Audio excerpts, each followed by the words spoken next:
Naomi Williams had always been the dreamer of her circle. While others settled for what life handed them, she chased what she wanted with relentless focus. By 29, she had done what few thought possible, launched a rising fashion brand that blended Afrocentric designs with modern European cuts. Her pieces were showing up on Instagram feeds, worn by influencers who tagged her work as the next big thing. And through all those years, standing at her side, or at least appearing to, was Chloe Bennett. They had met as children in the same neighborhood, sharing textbooks and braiding each other's hair in middle school. Chloe was the louder one, the funnier one, the kind of friend who could make a dull afternoon feel alive. To outsiders, they looked inseparable, two young women who called each other sisters more often than friends. But beneath that polished picture, Naomi had learned to live with Chloe's small barbs. Whenever Naomi shared her latest sketches, Chloe would grin and say, "You're good, but you know Dior would still eat you alive, right?" If Naomi landed a local boutique deal, Chloe would clap enthusiastically before adding, "Not bad for a girl who barely passed art class." Naomi brushed it off. Wasn't that how best friends teased each other? Still, a quiet unease lived in the back of her mind, though she never let it take root. Their paths couldn't have looked more different. Naomi, though still grinding, had the sparkle of a woman whose talent was finally being noticed. Chloe, meanwhile, had bounced from one side gig to another, a few photography gigs here, a failed jewelry Etsy shop there. Each new venture came with excitement, but none seemed to last. Naomi offered encouragement every time, loaning her equipment, promoting her posts, and introducing her to contacts. She wanted her friend to shine too. Late nights often found them sitting in Naomi's apartment, cups of tea between them, speaking about the future. Naomi would sketch while Chloe scrolled on her phone. One day, "I'll see my designs on the Paris runway," Naomi would murmur, half to herself. Chloe would smile and reply, "And I'll be right there in the front row, screaming the loudest." But Chloe's smile never quite reached her eyes. The first cracks appeared when Naomi launched her online store.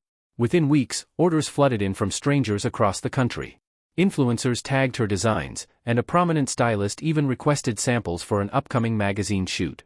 Chloe congratulated her, hugging her tightly, but that night Naomi caught her friend staring at the order board with a strange expression, something between admiration and resentment. "Must be nice," Chloe said softly, almost to herself. Naomi turned, unsure if she'd heard correctly. Chloe quickly smiled again and added, "I just mean, it must feel good to know people want what you create." Naomi laughed it off, but the words clung to her. Still, she didn't question their friendship. When Chloe asked to borrow money just until her photography business picked up, Naomi gave it. When Chloe hinted she wished she had Naomi's connections, Naomi offered to make introductions. She had always believed in loyalty, the kind of bond that time and struggle should only strengthen. So when the email arrived, inviting Naomi to showcase her collection at an international fashion expo in Milan, Chloe was the first person Naomi told. She expected screams, maybe even tears of excitement. Instead, Chloe froze for a beat before laughing awkwardly. "Wow! Milan. That's huge." Naomi nodded eagerly. "This is everything I've worked for." Chloe hugged her, whispered congratulations, but as Naomi pulled away, she saw it again, that flicker in Chloe's eyes, dark and sharp, like a storm cloud cutting across a clear sky. Naomi brushed it aside. After all, they were sisters. Chloe wouldn't let envy destroy that. She couldn't. Or so Naomi thought. Naomi threw herself into preparing for Milan. The weeks leading up to the expo were a blur of fittings, fabric orders, late-night sketches, and phone calls that stretched long past midnight. Every detail had to be flawless. This wasn't just another showcase, it was her chance to step onto the global stage. Chloe hovered at her side throughout, offering to help with errands, running to the market for fabric dyes, and even managing Naomi's social media whenever deadlines piled too high. To Naomi, it felt like sisterhood in motion, proof that Chloe was more than a friend, she was family. But small things began to gnaw at Naomi's intuition. Emails she was sure she had sent somehow never reached their recipients. Packages of fabric arrived delayed, despite Naomi swearing she had confirmed the orders early. And when Naomi confronted the suppliers, they insisted someone from her own office had changed the delivery dates. Naomi chalked it up to miscommunication, refusing to suspect sabotage. She told herself she was stressed, too focused, maybe even careless. Then came the designer dinner. The expo organizers had invited all participants to a private networking event at an upscale restaurant. For Naomi, it was a golden chance to meet potential buyers and investors. But the night before, she received a message from one of the coordinators: "We regret to inform you that your seat at tomorrow's dinner has been cancelled due to overbooking." Naomi sat stunned at her desk, rereading the email. Something about it felt wrong. She forwarded it to Chloe, her fingers trembling. Within minutes, Chloe called, her voice drenched in sympathy. "Babe, that's so unfair. Maybe they don't think you're ready yet? Don't take it personally. You'll shine at the main show." Naomi tried to agree, but doubt pricked at her. She stared at the email again. The wording was clumsy, almost unprofessional. Yet she was too overwhelmed to investigate. The next night, while other designers laughed over champagne at the dinner, Naomi stayed in her hotel room, sketching by the glow of a desk lamp. The truth revealed itself days later.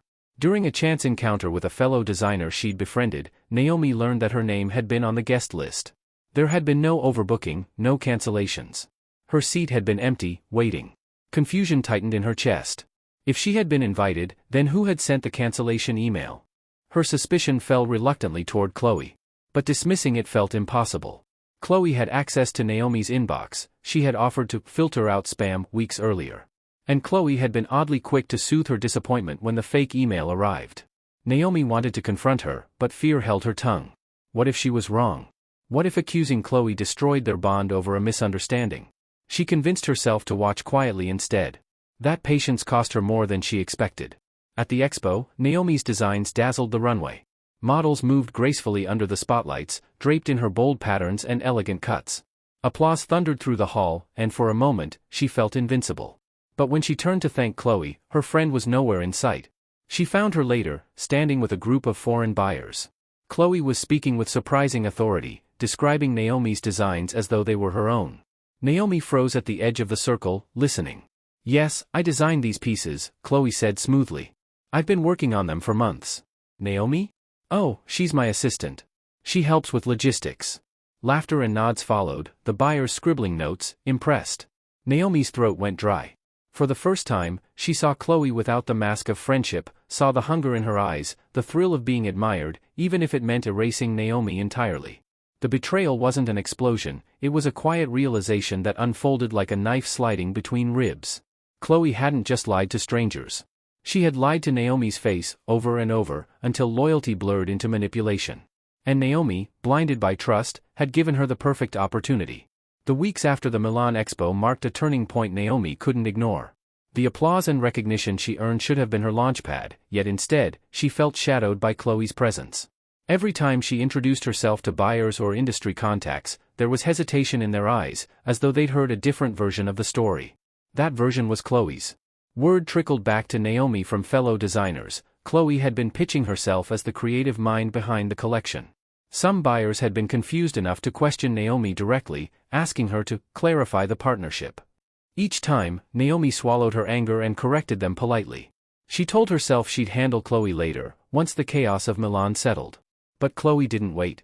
Back in their home city, Naomi discovered that Chloe had quietly registered a business under her own name, a fashion label uncannily similar to Naomi's brand, down to the logo design. Social media pages had been set up, filled with pictures from Naomi's runway, cropped carefully to exclude her face. The captions claimed, "Chloe's vision, Chloe's art." Naomi's hands shook as she scrolled through the posts. Each photo felt like a theft, each caption like a slap. The betrayal was no longer subtle whispers, it was blatant. She confronted Chloe that night, pacing across her living room, holding her phone out like evidence. "What is this? Why are you claiming my work?" Chloe's response was chilling in its calmness. She didn't flinch, didn't stammer. She simply leaned back in her chair and said, "Naomi, I was the one who put your name out there. I handled your contacts, and I polished your image. Without me, you'd still be sketching in your tiny apartment. I earned this as much as you did." Naomi's chest burned. "Earned? You didn't design a single stitch." Chloe shrugged, a faint smirk tugging at her lips. "The industry doesn't care who draws lines on paper. They care who sells the dream. And between us, you're not exactly the face of a brand people want to buy into." The words stung deeper than Naomi expected. Chloe had always been the confident one, the charmer who knew what to say in any room. But to hear her weaponize that charm against Naomi was a betrayal too sharp to ignore. From that night on, Chloe stopped pretending. She moved aggressively, reaching out to Naomi's clients directly, offering them better deals under her new label. Some, hungry for fresh connections, took the bait. Others called Naomi in confusion, asking why she was letting her assistant poach her work. Naomi realized she couldn't fight this with emotion. If she lashed out publicly, Chloe could spin it as jealousy. If she stayed silent, Chloe would consume everything she had built. She needed proof, undeniable evidence that Chloe was lying, manipulating, and stealing. So Naomi set a trap. She pretended to forgive. Pretended to agree when Chloe suggested they collaborate, formally, under her newly registered business. She smiled through clenched teeth as Chloe bragged about her supposed industry connections. Then, while Chloe basked in her illusion of control, Naomi began documenting everything: screenshots of stolen designs, recordings of Chloe claiming credit, copies of contracts Chloe tried to alter. The deeper Naomi dug, the more grotesque the betrayal became. Chloe hadn't just lied about being the designer, she had actively sabotaged Naomi's career from the beginning. The missed emails, the delayed shipments, the fake dinner cancellation, each incident traced back to Chloe's interference. And the worst discovery came when Naomi checked her personal bank statements. Payments from small clients, money that should have gone into her account, had been rerouted to Chloe's newly opened business account. The betrayal wasn't just personal, it was financial. Naomi stared at the numbers on her screen, her stomach twisting. The friend she once trusted like a sister had not only stolen her dream but had siphoned her livelihood. The betrayal had escalated beyond envy. Chloe wasn't just trying to ride Naomi's wave, she was trying to erase her entirely. Naomi knew then that this wasn't a fight she could handle quietly anymore. If Chloe wanted war, Naomi would give her one. Naomi didn't rush her revenge. She had learned enough about Chloe to know that impulsiveness would only give her an escape route. Chloe thrived on chaos, twisting narratives to paint herself as the victim. To truly end her, Naomi needed precision. The first step was silence. Naomi stopped reacting to Chloe's provocations, stopped correcting the gossip, stopped confronting her directly. To the outside world, it looked as though she had been defeated, retreating into the shadows while Chloe's brand gained traction. Chloe mistook this quiet for surrender. She bragged openly at industry mixers, flaunted borrowed designs at small showcases, even began announcing collaborations that never existed. Naomi, meanwhile, was building her case. Every document Chloe forged, every screenshot Naomi collected, every recording she captured was meticulously filed. She wasn't just preparing for confrontation, she was preparing for demolition. Her opportunity arrived at the annual Global Fashion Entrepreneurs Conference, a gathering of investors, designers, and press from across the industry. Chloe had secured a slot on the panel by presenting herself as a rising designer with innovative African-inspired collections. Naomi's collections. Naomi's sketches. Naomi's work. That same week, Naomi's slot was scheduled too, a smaller showcase, one Chloe had likely tried to sabotage but failed. Naomi decided the conference would be the stage for her revenge. When Chloe walked onto the panel stage in a sleek ivory suit, cameras flashing, Naomi was already waiting in the wings with her presentation cued. Chloe spoke with confidence, weaving a story of her journey as a designer, gesturing proudly at slides of Naomi's work displayed behind her. The audience clapped, intrigued by her poise. Then Naomi walked onto the stage. At first, the crowd thought it was a joint presentation. Chloe's face froze, her smile faltering for the first time as Naomi took the microphone. These designs, Naomi began calmly, her voice carrying across the room, do not belong to Chloe. They are mine. Gasps rippled through the hall. Naomi clicked the remote, and her own slides appeared, dated sketches, original contracts with fabric suppliers, proof of payments, and side-by-side comparisons of her portfolio with Chloe's stolen posts. Then came the recordings, Chloe claiming credit during phone calls, Chloe admitting Naomi wasn't the face people wanted, Chloe mocking Naomi's success. Each piece of evidence landed like a hammer. By the time Naomi finished, the applause Chloe had soaked in moments earlier had curdled into murmurs of disgust. The moderators cut the session short, reporters swarming Naomi while Chloe sat pale and trembling under the harsh lights. The fallout was immediate. Chloe's fledgling brand collapsed overnight. Clients demanded refunds, investors cut ties, and social media roasted her for days, dubbing her the copycat queen. She tried to defend herself, but Naomi's evidence was airtight. No spin could salvage her reputation. Naomi, however, didn't stop at public humiliation. With her lawyer, she pursued legal action for financial fraud, armed with bank records that proved Chloe had siphoned her payments. Within months, Chloe's accounts were frozen, and a court order demanded restitution. The girl who once smirked that Naomi wasn't the face of a brand now sat in courtrooms, stripped of her polish, scrambling to save what little dignity she had left. For Naomi, the revenge wasn't about seeing Chloe suffer, it was about reclaiming her narrative. The following season, her brand debuted in Paris, this time without shadows, without lies. She walked the runway herself at the finale, head held high, the applause echoing louder than ever. In an interview afterward, when asked about her journey, Naomi didn't mention Chloe by name. She only said, "Some people will try to claim your light. Don't fight them with noise. Fight them with truth. Because truth shines brighter than any lie." Somewhere in the crowd, Chloe watched. Anonymous now, irrelevant, her envy eating away at her as Naomi basked in the very success she had tried to steal. The betrayal had been brutal, but the revenge was absolute. Naomi hadn't just survived, she had thrived, proving that no lie, no matter how elaborate, could bury the truth forever. Thanks for watching our story from the Untold Fiction. Like and subscribe for more intriguing and interesting stories like this one.